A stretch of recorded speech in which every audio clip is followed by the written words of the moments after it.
Welcome to Expansion Pass Fail, a series where we talk about expansions and DLC content for your favorite games, giving you a rundown of what you're getting with your purchase and whether or not we think it's worth your time and energy. And today we're looking at the latest addition to last year's surprisingly delightful Mario and Rabbids Kingdom Battle. The new Donkey Kong Adventure DLC brings the world of DK to Rabbids, but what exactly are you getting for $15? I mean, is it just a few new characters and some pieces of gear? Well, thankfully, no, it's actually a lot more expansive than that. Donkey Kong Adventure is an entirely new solo campaign, complete with a new story, tons of goofy cinematics, and really kind of everything that the main campaign had to offer. Missions, light puzzles, extra challenges, unlockables, even upgradable skill trees. Yeah, everything you remember from your first go-around is back here. So, if you enjoyed your first 15 to 40 hours of playtime, hey, here's another 6 to 10 hours that you'll probably dig too, because structurally, it's kind of the same, just with more bananas and puzzle pieces.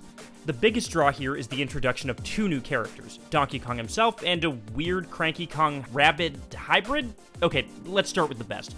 DK is an absolute blast to play with. His moveset is entirely unique, incorporating his famous ground pound, a banana boomerang, and a set of congas that draw enemies in.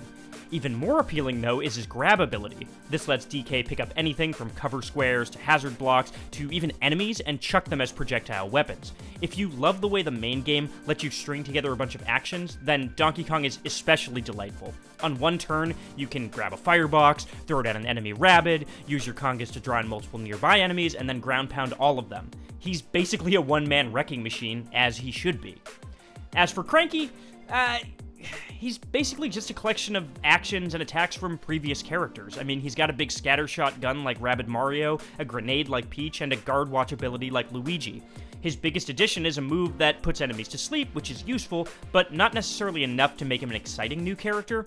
And if you're thinking, well, that's fine, I'll just swap him out for someone like Yoshi, well, then you might not love this next part.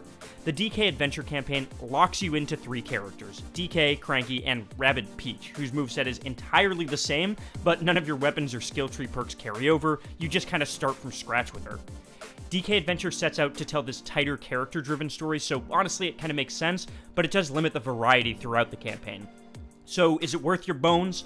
Well, if you really just wanted a bit more out of Rabbids, then yeah, definitely. The new expansion plays exactly how it did last year. It offers a meaty new campaign that doesn't feel like a quick afterthought, and it introduces a ridiculously fun new character that emphasizes the best parts of the game.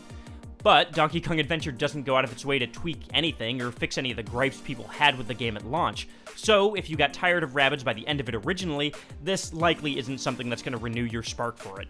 It really is more of the same, but a very well done more of the same, so fans will get a kick out of it.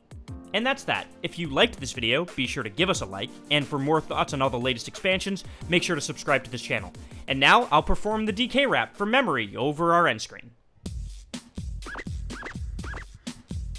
He's finally back, performing for you. If he shoots you, that sucks.